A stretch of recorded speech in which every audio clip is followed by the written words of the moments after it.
È da pochi minuti finita la partita fra Castiglione e Salerno per la quinta giornata del campionato di Serie A2 di hockey su pista Girone B.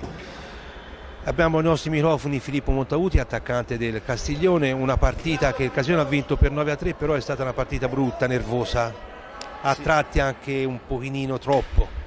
Sì, da quel punto di vista diciamo che secondo me l'arbitro avrebbe potuto gestire meglio i nervi dei giocatori, perché si è andati molto sul fisio e sulla testa. Poi ci siamo un pochino sbracati noi e infatti verso la fine abbiamo preso 2 gol, però tutto sommato è stata una partita giocata bene e gestita abbastanza bene.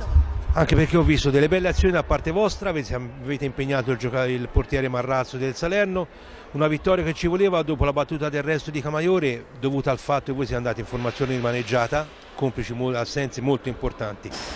Avete recuperato qualche giocatore, alcuni tipo Guarguaglini e Mattia Piro sono ancora fuori, però questo fa sì che per affrontare al meglio le prossime partite serviva questa vittoria. Certo. Tuttora ci serve per lavorare e per recuperare più in fretta possibile anche gli altri compagni e essere al completo per il proseguimento del campionato.